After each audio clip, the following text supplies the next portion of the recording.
3일만 맡기고 기도해 보라. 3일만 맡기고 기도해 보라라는 제목으로 하나님 말씀 증거하도록 하겠습니다. 신앙인이 되기 힘든 이유가 무엇입니까? 믿어지지 않기 때문입니다. 말 같지도 않죠. 신앙인이라는 게 믿는 사람인데 믿는 사람이 되기 힘든 이유가 뭐냐? 믿어지지 않기 때문에 그렇다는 것입니다. 우리 이어령 교수님 계시죠? 50년 동안 방황했습니다. 근데 그분이 그래요. 세례 받으면서 내가 예수님 믿기가 이렇게 딸이 그렇게 이민아 목사님 계시지 않습니까? 그렇게 전도했는데도 불구하고 믿지 못했던 이유가 뭐냐? 세 가지가 안 믿어지더라는 거예요. 첫째는 창조, 두 번째는 부활, 세 번째는 성령. 이분이 참 정직한 분이죠. 대부분 믿는다고 하면서 이거 안 믿는 사람들도 있거든요. 하나님께서 천지를 창조하셨다, 부활하셨다, 성령이 계신다. 이게 믿어지지 않아서 예수님을 영접하지 못했다, 그런 얘기를 합니다. 그런데 이 중에 핵심이 뭐겠어요? 부활이죠. 부활의 예수님을 믿는다 그러면 뭐 나머지야 뭐 저절로 다 믿어지게 된다고 얘기할 수 있다는 것입니다. 어떻게 해도 믿어지죠? 제일 중요한 거는 하나님 말씀을 들어야 되죠. 오늘도 갈릴리에서부터 하셨던 말씀을 기억했다. 말씀을 들을 때 믿음이 생기는 거고, 또 하나는 실제적으로 부활의 주님을 만날 때 이런 일들이 벌어지게 된다는 것입니다. 저는 도마에게 예수님께서 하신 말씀이 기억이 나요. 만져봐라. 그리고 믿음 없는 자가 되지 말고 믿는 자가 되라. 우리에게도 한번 적용시켜 봤으면 좋겠어요. 예수님, 우리도 좀 만질 수 있게 해주세요. 그죠? 부활의 주님을 만지면 우리도 믿어질 거 아닙니까? 오늘도 예배 시간에 부활의 주님이 이렇게 임재하셔서 나를 만져주시고 또 내가 만지는 그런 체험을 하면 완전히 변화가 된다라는 거예요. 우리 탤런트 가운데 차인표 씨라고 계시죠. 참 사역도 열심히 하고 정말 존경받을 그리스도인이라고 생각을 하는데, 이분이 이제 많이 입양도 많이 하고 하잖아요. 인도 입양 아이를 딱 안았을 때 예수님이 자기를 안아주는 느낌을 받았다, 그런 얘기를 하더라고요. 이건 뭐 제3자가 말할 게 못 되잖아요. 그 아이를 안을 때 예수님이 나를 안아준다라고 확신이 왔대요.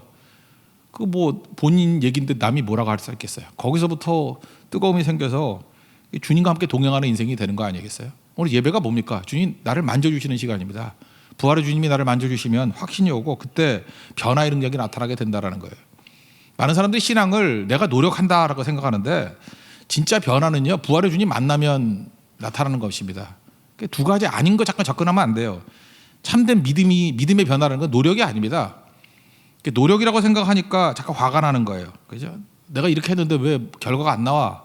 잠깐 이게 화내는 사람들 보면요, 잠깐 노력으로 접근하는 사람이기 때문에 그래요. 내 의지로 접근하기 때문에. 그래서 에너지가 필요하거든요. 노력하는 데는. 그렇게 지치는 거죠. 또 하나는 포기가 아닙니다. 포기. 내가 뭐 많이 포기했다. 우리 불교가 아니거든요. 내가 버리고 포기했다. 그게 기독교가 절대 아니라는 것입니다. 포기하면은 자기 자랑하게 돼 있고요. 내가 뭐 버렸다 이런 거 자랑하게 돼 있고 오히려 매달리게 돼 있다라는 것입니다. 어떻게 보면 주님이 임재하셔서 나를 만져주시는 거예요. 이건 뭐 기독교지만 불교 얘기 하나 한다 그러면 늙은 스님하고 젊은 스님이 이렇게 가다가 시냇가 만나게 됐대요. 개울 만났는데 거기 어쩌나 한번 못 건너가는 그 젊은 여자가 있더랍니다. 개울이 너무 깊어가지고 그래서 머뭇거리고 있는데 늙은 스님이 엎혀요 그러더니만 젊은 여자 업고 건너더라는 거예요. 근데 이걸 물끄러미 쳐다보던 젊은 스님이 하루 종일 고민한 거예요. 그래서 저녁 때 그 늙은 스님한테 물어봤대요. 스님, 그래도 우리는 출가하는 사람들 아닙니까? 이 출가한 사람이 그렇게 젊고 예쁜 여자 그렇게 업고 건너도 됩니까? 그랬더니 그 늙은 스님이 그러더라는 거예요. 나는 아까 내려줬는데 너는 아직도 업고 있냐? 그러더래요. 예. 그러니까 잘 보세요. 그 젊은 스님은 자기가 뭐 포기했다 이러는데 결국은 아직까지도 마음속에 못 버리고 있잖아요. 불교역이지만 이게 참 의미가 있다고 생각을 합니다. 그러니까 뭘 억지로 포기한다 그럴 때 보면은 내가 포기한 거기 때문에 오히려 집착이 더 강한 사람이 있어요. 그래서 어떤 윤리적으로 잘 사는 사람들 보면은 깨끗하다, 멋있다, 뭐 포기했다 이러는데 가보면 엄청난 아집이 있습니다. 막 건들면 막 신경질 내고 화내고 굉장히 어려워지게 된다는 거예요. 여러분 몸에 이가 있다라는 거 느끼는 사람 있어요? 있으면 여러분 치통이 있는 사람입니다. 이게 아프지 않은 사람은요 이가 있는지 없는지 몰라요. 이렇게 만져봐야 이가 있구나 이렇게 아는 거죠. 치통이 있을 때는 어떤 일이 벌어지죠? 아프니까 잊어버리려고 하다 보니까 이의 존재가 더 강하게 느껴지게 되는 뭐 그런 거하고 똑같다라는 것입니다. 그래서 참된 변화라는 것은 이렇게 뭐 노력하고 포기하고 뭐 내가 뭐 하고 그러는 게 아니라는 것입니다. 중요한 건 뭐예요? 만나는 거예요. 실제와 만남. 실제하고 만나면요 누군가 다 변화되게 돼 있습니다. 예배가 그래서 중요한 게 그거예요. 살아계신 예수님 만나면 어떻게 변화가 안 되겠습니까? 나의 실제와 예수님의 실제가 만나면 다 변화가 되겠죠. 우리 담배 못 끊는 사람들 있죠. 줄담배 피우는 사람들. 그 담배 못 끊는 사람들의 특징이 뭐냐면 개념으로 끊겠다 이렇게 생각하니까 그러는 거예요. 담배 끊는다 그러는 사람 얘기 들어보면 뭐 웃기는 얘기 되게 많이 해요. 뭐 제가 중국 가서 맨날 들었던 얘기가 등소평 있잖아요. 덩샤오핑. 등소평은 뭐 줄담배 피웠는데도 불구하고 하루에 뭐 5가구를 피웠다나 뭐 그런데 94세 살았다. 뭐 이러면서 뭐 그렇게 오래 산 사람들 쭉 얘기를 해요. 그리고 또 뭐라 그러냐면 고대 애굽 사람들은 아무도 담배 피지 않았지만 다 죽었다. 뭐 당연하죠, 그죠? 그러면서 뭐 이렇게 농담 이렇게 쭉 하고 있어요. 제가 그런 얘기 들은 분 보면은 담배 끊는 것을 개념으로 생각하기 때문에 그래요. 그래서 해로움이 해로움으로 다가오지 않는다는 것입니다. 근데 그분이요, 얼마 전에 의사한테 가가지고 진단을 받았더니 암일지도 모른다. 정밀 검사해봐야 된다. 날 잡고 기다려라. 그 아내한테 얘기를 들어봤더니 담배 못 피더래요. 이전까지는 뭐였어요? 개념으로 접근한 거였는데 이제 실제잖아요. 그죠? 이거 내가 죽을 수도 있겠구나. 실제로 다가오니까 못 피더라는 것입니다. 실제로 뭐 3개월 남았다 그러면 담배 못 피죠. 그죠? 이게 실제로 다가오기 때문에. 그러니까 우리가 부활의 주님도 마찬가지입니다. 실제로 만나면 나를 만져주시고 주의 옷자락 만지면 실제로 만나게 되면 절대로 이렇게 뭐 농담 이런 거 못 한다는 것입니다. 진짜 변화가 된다는 거예요. 오늘도 예배 시간에 살아계신 예수님을 실제로 만날 수 있는 하나님의 거룩한 종 되기를 바랍니다. 오늘 부활 스토리인데 첫 번째 내용은 이거예요. 왜 예수님은 첫 번째 부활의 증인으로 여자를 삼았는가? 그러니까 첫 번째 부활의 증인이 왜 여자인가? 이런 거죠. 안식 후 첫날 새벽, 그러니까 주일이죠. 주일 새벽에 우리가 주일이라고 지키는 게 뭐냐? 부활절 기념하는 거예요. 부활 기념하는 거예요. 안식 후 그 다음날 새벽, 이게 주일이거든요. 주일은 무조건 부활이에요. 부활을 기념하는 겁니다. 1절 보니까 안식 후 첫날 새벽에 여자들이 그 준비한 향품을 가지고 무덤에 가서 그랬죠. 10절 보니까 뭐 여자들 목록 쭉 나옵니다. 여자들 만나줬다라는 거예요. 저는 이것이 부활의 확실한 증거라고 생각을 합니다. 왜냐하면 당시만 해도요, 여자들은 그 법적 증인 효력이 없습니다. 그러니까 여자들 무시하던 시대였잖아요, 그죠? 그래서 여자들이 뭐 법정에 나가서 이렇게 증언을 하면 인정을 안 해줬어요. 여자들은 인간 취급을 안 한 거죠. 그러면 만약에 이게 후대에 조작된 거라든지 뭐 이렇게 꾸며낸 거라 그러면은 부활의 첫 번째 증인으로 이렇게 많이 꾸며낸 거라 그러면 남자들 세우면 더 좋잖아요. 베드로나 요한이 첫 번째 봤다. 그럼 법적 효력도 있고 훨씬 좋은 거 아니에요? 그럼에도 불구하고 여자들을 첫 번째 증인을 삼았죠. 어떤 농담은 그래요. 여자들이 소문 빨리 내니까 뭐 그런 소리 듣는데 그런 건 농담이고, 왜 여자들을 먼저 했을까요? 사실이니까. 이게 정답이에요. 사실이니까. 부활이 사실이니까. 그리고 부활을 첫 번째 본 게 여자들이니까. 그러니까 사실이니까 그대로 묘사했다는 것입니다. 그래서 저는 이게 너무나도 와닿는 거예요. 꾸며낸 얘기라 그러면 이렇게 그 약간 좀 뒤침이 약한 여자들을 증인으로 세웠겠느냐. 만약 꾸며낸 얘기라 그러면 이렇게 안 했을 거 아니에요. 이거 사실이니까 이런 일이 벌어졌다는 것입니다. 원래 꾸며낸 얘기들은 힘이 없어요.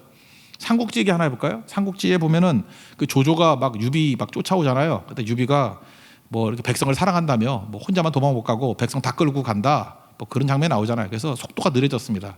근데 거의 조조 군대가 쫓아와가지고 이제 전멸할 위기에 처하게 됐어요. 그때 장비가 몇 명 데리고 가서 내가 뒤 맞겠다 그러잖아요. 그래서 장판교 가가지고 그 다리 위에 홀로 서가지고 조조 군대를 막아서죠. 그리고 일부러 허장성세 보이려고 뒤에 막 움직여라. 그래서 흙먼지 나게 만들어서 군사 많은 듯이 하라. 그리고 깃발 막 움직여라. 그래서 매복한 것 같이 보여라. 그러면서 장판교 위에서 큰 소리 치잖아요. 이 똑똑한 조조가 못 넘어가죠. 장비가 무서워 못 넘어간 게 아니라 저 뒤에 분명히 함정이 있다. 매복이 있다. 자 봐라, 흙먼지 날리고 저 깃발이 왔다 갔다 하는 거 보니까 분명히 함정이다. 그래서 돌아가자 그랬다라는 거예요. 그러고 난 다음에 장비가 돌아오죠. 돌아와서 기고만장해가지고 내가 조조 군대를 물리쳤고 이렇게 작전을 짜서 이겼다. 그랬더니 제갈량이 뭐라 그래요? 너도 머리를 갖고 있구나 하면서 처음으로 칭찬해요. 그죠? 장비 너도 지능지수가 있구나. 인정해줘요. 그랬더니 더 기뻐가지고 기고만장해서 그러잖아요. 그래서 내가 돌아오는 길에 장판교를 부셔버리고 왔다고. 그랬더니 또 혀를 차죠. 그게 네 한계야. 만약에 진짜 매복돼 있다 그러면 다리를 부술 리가 없죠. 근데 장비는 이게 머리가 안 돌아가지고 다리 부수고 왔대요. 그 얘기 뭐예요? 조조 군대가 다시 쫓아올 수 있겠죠. 왜? 저거 속임수다라는 걸 스스로 증명하는 거 아니에요. 제가 이런 걸 보면서 그런 느낌을 받았어요. 아무리 우리가 잔머리를 써도요, 가짜는요, 제갈량 같은 게 똑똑한 사람들이 보면 반드시 허점이 드러나게 돼 있어요. 그런데 진짜는요 허점이 없어요. 이상한데 능력이 있어요. 여러분 잊지 마십시오. 이 땅을 살아가면서 이렇게 잔머리 굴려서 살라 그러지 말고 주님 진실하게 따르는 종이 되기를 원합니다. 예수님께서 왜 부활의 첫 번째 증인을 여자로 삼으셨는가? 믿었기 때문에 그래요. 믿었기 때문에. 마음이 가난한 자들이에요. 예수님 믿으니까 뭐 눈치 안 보고 따라다니잖아요. 갈릴리부터 따라왔고 죽은 다음에도 시체 찾으러 향품 넣으려고 가잖아요. 믿었기 때문에. 여러분 하나님께서 쓰시는 사람은요 평범한 사람 쓰십니다. 그러나 믿는 자들 잊지 마십시오. 뭐 위대한 사람들, 뭐 대단한 사람들, 머리 쓰는 사람들 한번 롱톱으로 놓고 보라고요. 그런 사람 쓰임 받는 사람들이 별로 있나? 없어요 거의. 근데 우리가 눈에 잘 띄지는 않아요. 그런데 진짜 믿는 사람, 그렇지만 평범한 사람, 그런 사람을 통해서 하나님께서 놀라운 일을 이루신다는 것입니다. 그러므로 이 세상을 이길 수 있는 힘이 어디에 있겠습니까? 믿음에 있어요. 여러분 평범해도 괜찮습니다. 심지어 부족해도 괜찮고 연약해도 괜찮습니다. 믿으면요 하나님께서 그들을 통해서 놀라운 일들을 이루십니다. 여러분 믿습니까? 믿음 있는 사람 되기를 원합니다. 그래서 믿음 때문에 말씀을 증거하는 거예요. 믿음 때문에 성령을 구하는 거예요. 성령이 임하면 믿어지거든요. 말씀을 들으면 믿음은 들으면서 난다 그러잖아요. 그래서 제일 귀중한 게 뭐예요? 하나 달라 그러면 뭘 달라 그러겠어요? 믿음 달라고. 믿음 있는 사람을 통해서 역사가 굴러가요. 믿음을 통해서 일하신다고요. 여러분 눈에 보이는 떠들어대는 것들 절대 주목하지 마십시오. 그건 다 허세. 하나님께서 붙들고 오른손에 붙들고 일하시는 자들은 믿는 자들, 평범한 믿는 자들, 마음이 가난한 자들, 그들 통해서 일하신다는 것입니다. 여러분 주님 앞에서 이렇게 쓰임 받는 우리 하나님의 거룩한 종 되기를 축원합니다. 그 두 번째 단계는 뭐냐? 이제 부활을 이제 맛봤잖아요. 부활은 끝이 아니라는 게 메시지예요. 닫혀 있잖아요, 모든 게. 닫힌 문을 여는 게 부활의 능력이라는 것입니다. 이렇게 부활의 능력을 체험한 사람들이 닫힌 문을 열라는 거예요. 그게 주님의 메시지라는 것입니다. 2절을 보면요, 돌이 무덤에서 굴러 옮겨진 것을 보고, 여기 보세요. 예수님이 무덤에서 나오려고 무덤 돌이 굴려졌냐? 저는 그거 아니라고 생각해요. 왜냐하면 예수님의 부활의 몸은요, 제자들이 모여서 이렇게 모여 있을 때 문도 잠겨 있고 벽이 있는데 예수님 쑥 들어오셨죠. 그러니까 그걸 알 수 있는 건 뭐예요? 부활의 몸은 이렇게 문으로 못 막아요. 벽으로 못 막는다고. 그럼 예수님 부활하셨습니다. 그러면 돌멩이 그거 있다고 못 나오실까? 그거 아니죠. 그런데 왜 무덤에 굴을 막아놨던 돌멩이가 굴러갔나? 이유는 무엇이겠습니까? 우리를 위한 메시지예요. 우리를 위한 메시지. 부활이라는 것은 모든 막혀있는 이 구멍을 막고 있는 돌멩이 같은 것도 다 열리게 된다, 뚫리게 된다, 그런 얘기죠. 예수님의 부활의 몸 알 수 있는 것들이 그 요한복음 20장 7절에도 보면은 그 팔레스타인 사람들은 사람 죽으면 우리 미라 보면 알잖아요. 이렇게 뭐 세마포를 빙빙 감죠. 붕대 감듯이 감잖아요. 근데 예수님이 세마포를 이렇게 빙빙 감아놨는데 쌌던 대로 놓여 있더라 이렇게 돼 있어요. 이게 무슨 뜻이냐면은 이렇게 사람 몸이 있으면 이렇게 붕대를 막 감아놓잖아요. 감아놓으면은 감아놓은 형태 그대로 그 안에 사람만 쏙 빠져나왔다는 거예요. 그럴 수 있어요? 없잖아요. 풀고 나와야 되잖아요. 이거 반대인 얘가 요한복음 11장에 나사로가 살았을 때 나사로야 나오라 그랬다고요. 왜 예수님이 나사로야 나오라 그랬을까요? 그냥 나오라 그러면 다 나올까 봐 죽은 사람이. 그래서 한적을 졌죠. 나사로야 나오라. 그래서 나사로가 나왔어요. 나한테 어떻게 나왔어요? 붕대 감고 나왔어요. 그랬더니 예수님이 뭐라 그래요? 야, 네 몸에서 그 풀어 놓아 다니게 하라 그러잖아요. 그래서 붕대 풀어줬어요. 그랬더니 비로소 다 움직이게 됐다고. 근데 예수님의 부활은 그게 아니에요. 이렇게 붕대 감아놨잖아요. 이 세마포로 감아놨잖아요. 근데 몸만 싹 빠져나온 거예요. 그 형태 그대로 있고. 그러니까 부활의 몸이란 건 뭐예요? 어떤 물리적인 한계를 뛰어넘는 거다. 그런 거를 보여주고 있죠. 그러니까 이 돌멩이가 굴러갈 이유가 없다니까요. 그게 우리를 위한 메시지라니까. 막혀있는 것들이 열렸다는 거 시각적으로 좀 보라고. 저는 이게 굉장히 중요한 거라고 생각합니다. 여러분 우리가 어떤 절망을 느낄 때가 있지 않습니까? 이제 끝이다. 이제 끝장났어. 근데 부활의 주님 만나면 끝이 아니에요. 그때부터 시작이에요. 사실은 십자가 지고 난 다음에 제자들 끝났다 그러잖아요. 근데 실제로 사도행전 한번 보세요. 실제로 교회가 시작되는 거죠. 능력 있게 시작되는 거죠. 복음서의 답답한 제자들이 아니라 능력 있는 제자들로 변화되지 않습니까? 그러므로 교회는 부활이에요. 우리 성도들이 부활을 만나야 돼요. 부활. 그럼 끝이 아니에요. 돌멩이가 굴러가듯이 우리의 모든 절망이 굴러가고 죽음이 굴러가고 승리하게 된다는 것입니다. 부활장이라고 얘기하는 고린도전서 15장 54절을 보니까 썩을 것이 썩지 아니할 것을 잊고 썩을 것들을 뛰어넘는다는 거예요. 죽을 것이 죽지 아니할 것을 입을 때에, 그러니까 사망이 삼키고 이 길이라고 기록된 말씀이 이루어졌다 그러잖아요. 사망아 너의 쏘는 것이 뭐냐, 사망아 너의 이기는 것이 뭐냐, 아무것도 아니다 큰 소리치고 우리에게 승리를 주시는 하나님께 감사한다 그러지 않습니까? 그러니까 부활의 능력만 임하면 우리 상황이 문제가 되지 않아요. 우리 성도를 볼 때마다 약합니다, 부족합니다, 절망입니다, 어려움이 있습니다. 그게 문제가 되지 않는다니까요. 그래서 교회는 그런 거 별로 이렇게 심하게 다루지 않습니다. 왜 그래요? 부활의 예수님 만나면 무조건 그걸 능가하기 때문에. 오늘도 여러분 부활의 주님 만나서 능히 이길 수 있는 하나님의 종 되기를 바랍니다. 세상 사람들은 바보같이 무덤 꾸며요. 나는 가끔마다 이렇게 왕릉 같은 데 가봐가지고 무덤 꾸미는 걸 보면 저거 뭐 후손들에게 관광자원 줘서 좋긴 좋지만 저게 뭐 하는 건가. 한 2년 전에 드라마 나의 아저씨라는 드라마 있잖아요. 거기 아들 셋이 있는데 1번과 3번이 실업자예요. 그러니까 2번한테 맨날 그러죠. 큰형이. 너 야 대기업직 부장이니까 절대로 나오지 마라. 그 두 번째 동생을 위해서 그러는 것도 있지만 이유가 뭐냐. 어머니 돌아가시면 장례식에 올 사람 없어. 어머니 돌아가시면 장례식에 화환 오는 게 없어. 내 꿈이 뭔지 알아? 어머니 돌아가실 때 화환이 쫙 늘어서 있고 하객들이 줄 서 있는 거야. 내가 어려운 사람의 그 애틋한 심정은 이해는 되지만 슬펐어요. 그죠? 저 사람의 기껏 소망이 엄마 장례식 때 화환 많은 거?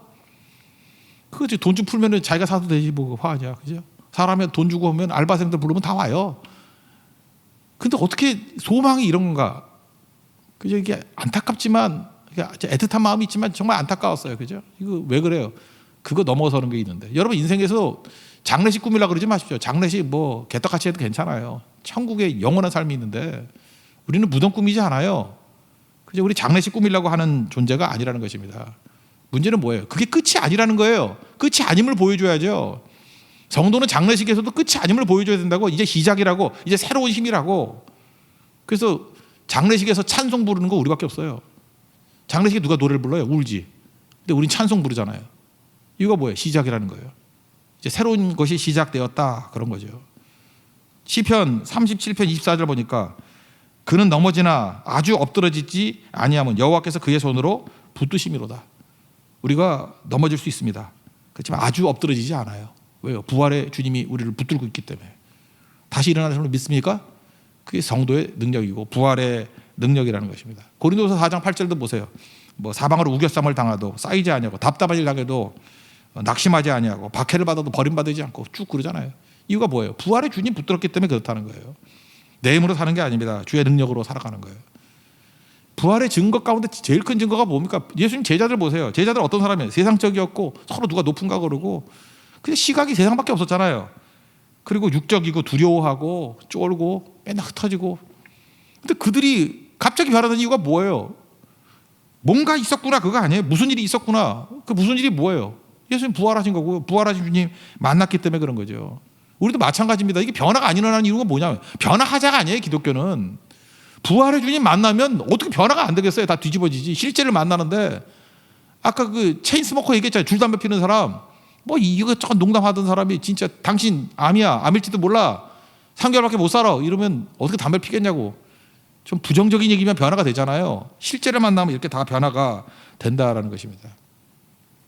부활의 능력하고 좀 유사한 것 같은데 어떤 할머니 계셨어요. 꽃장수 할머니. 꽃 파는 할머니였는데 너무 밝고 화사하게 항상 다니더라는 거예요. 그래서 사람들이 그 할머니 얼굴만 봐도 너무 기분 좋아서 꽃 많이 샀대요. 한 사람이 물었답니다. 할머니는 걱정과 근심이 전혀 없는가 봐요. 몇 년 동안 보는데 항상 웃고 항상 밝고 꽃보다도 더 아름다워요. 할머니 얼굴 보느라고 여기 옵니다. 그랬더니 그런데잖아요. 뭐 사는데 근심 걱정 없는 사람이 어디 있겠냐고. 근데 내가 이렇게 밝게 다니는 굳이 이유를 설명한다 그러면 3일의 비밀을 가지고 살기 때문에 그래. 나는 예수 믿는 사람인데 그죠? 어려운 문제가 있으면 예수님께 무조건 맡겨버려. 다 맡겨버려. 그리고 조용히 3일 동안 기도하면서 기다려. 예수님도 3일 만에 부활하셨던 것 마찬가지로 내 문제는 그저 지옥까지 내려가서 3일 동안 있는 거야. 십자가에 죽어서 죽음 가운데 3일 가운데 있는 거야. 3일 딱 지나면 예수님께서 부활하시지 문제를 다 해결해 주셔. 나는 3일의 비밀을 가지고 살아가. 그게 능력이라는 거죠. 모든 문제가 3일 안에 다 풀린다 그런 얘기는 아니지만 여러분 삶에 문제가 있을 때 3일 정도만 주님께 맡기고 기도하는 삶을 살아보십시오. 그 틀이잖아요. 틀. 무조건 주님께 맡기고 3일 동안은 기도하고 거기에 기도의 세례를 쏟아붓는다 그러면 모든 문제가 죽음 가운데 있죠. 살아나게 돼 있습니다. 부활의 능력이 나타나게 돼 있어요. 우리 인생 가운데 마찬가지입니다. 어떤 문제와 어려움이 온다 할지라도 우리 3일의 비밀 이거 붙듭시다. 그래서 실제로 부활의 능력을 죽었던 모든 것들 다 죽었다 다 주변이 그런 거 아니에요? 3일의 비밀을 가지고 부활의 능력으로 이렇게 세울 수 있는 우리 하나님의 거룩한 종들 되기를 바랍니다. 주변이 다 죽어 있는 거 아니에요? 골짜기에 마른 뼈 같지 않아요? 살려야 될 거 아닙니까? 부활의 능력으로. 부활의 능력은 뭐예요? 그게 성령의 능력 아니에요. 기도함으로 일으킬 수 있는 우리 하나님의 거룩한 종 되기를 바랍니다. 마지막 세 번째는 인생의 방향이 바뀌었어요. 나 쳐다보다가 이제는 알리는 종으로 변화가 되는 거죠. 9절을 보시면 무덤에서 돌아가 이 모든 것을 11 사도와 다른 모든 이에게 알리니, 알리는 전파하는 종이 되었다라는 거죠. 똑같은 구절이 마태복음에 나오는데 28장 8절을 보니까 그 여자들이 두 가지 마음에, 이게 이제 교차적인 마음이다. 무서움과 큰 기쁨. 무서움과 큰 기쁨이 있었대요. 우리 그럴 수 있죠. 부활을 보니까 이게 뭐야 무섭고 또 예수님 부활했다는 소리에 너무 기쁜 거예요. 그래서 무덤을 떠나 제자들에게 알리려고 다름질했대요. 저는 여기서 다름질이라는 단어가 너무 좋더라고요. 생명의 능력을 발견하고 부활의 능력을 발견한 사람은 그 자리에 머무를 수 없습니다. 달려간다고요. 산자를 왜 죽은 자 가운데 찾느냐, 천사가 그러잖아요. 그죠? 그래서 무덤에 머무르지 않아요. 달려가서 전하잖아요. 부활은 전하는 거예요. 사실 사도행전에서 전하는 게 뭐예요? 부활의 능력을 전하는 거예요. 왜? 다 죽어가니까 살 수 있는 길을 전하는 거예요. 살아난 일을 전하는 거예요. 그러니까 방향이 바뀌는 거죠. 이렇게 바뀌게 되더라는 것입니다. 우리도 부활의 능력을 맛보고 이제 돌아가서 전할 수 있는 하나님의 종 되기를 바랍니다. 그 요한복음 20장에 보면요, 부활의 주님 만나고 난 다음에 예수님이 하신 일이 뭐예요? 첫 번째, 평안이 있을지어다. 세 가지 얘기했거든요. 평안. 20장에 나오는 예수님의 말씀, 평안할지어다. 우리에게 샬롬이 없어요. 근데 예수님 만나면 샬롬이 생긴다고, 평안함. 그다음 두 번째는 아버지께서 나를 보내신 것 같이 나도 너희를 보내노라. 부활의 주님이 오신 이유는 뭐냐? 평안을 주기 위해서. 또 두 번째는 우리를 보내기 위해서예요. 그래서 부활의 주님을 만났다 그러면서 보냄받지 않는 건 다 가짜예요. 우리 다 사도들이라고요. 보냄받은 거라고. 그래서 부활의 능력을 맛보면 다 떠나게 돼 있어요. 아니 성경 뭐 떠나지 않은 사람이 누가 있어요? 다 떠나지. 왜? 죽어가는 사람 살리려고. 사명 아니야, 사명. 그리고 세 번째는 뭐냐면 성령을 받으라. 이게 창세기가 똑같은 거죠. 이렇게 루ach, 이렇게 생기를 줘가지고 생명이 된 것 같이 그냥 가면 안 되죠. 가는 자들에게 뭘 줘요? 성령을 받으라. 그래서 요한복음 20장에 보면 예수님이 세 가지 하셨어요. 부활하시고 난 다음에 모인 사람들에게 평안할지어다. 그 다음에 너희를 보낸다. 세 번째 성령을 받으라. 이 세 가지 가지고 나가서 세상을 변화시키는 권능의 종이 되었다는 것입니다. 우리도 마찬가지입니다. 지금 개인이 예수님 만나서 살아날 뿐만 아니라 살리는 종 되기를 원합니다. 우리 주변에 다 살리고, 지금 나라 꼴이 이 꼴이 뭡니까? 그죠? 우리 가정이 뭐예요? 경제가 뭐예요? 다 이렇게 혼돈 가운데 죽어가고 있고 어렵지 않습니까? 이때 부활의 능력을 가져가서 생명을 흘려보려고. 절대 어두움은 빛을 이길 수 없습니다. 어둠이 있으면 빛 하나 비치면 어둠이 어떻게 빛을 이겨요? 그냥 어둠이라는 건 빛의 부재지. 빛의 부재예요. 빛의 부재의 상태에서 빛을 증거하면 어둠은 존재도 없습니다. 다 사라지게 된다는 거예요. 부활은 생명입니다. 생명의 능력, 빛입니다. 빛의 능력을 증거할 수 있는 하나님의 거룩한 종 되기를 축원합니다. 자리에서 일어나겠습니다. 우리 160장 찬송하겠습니다.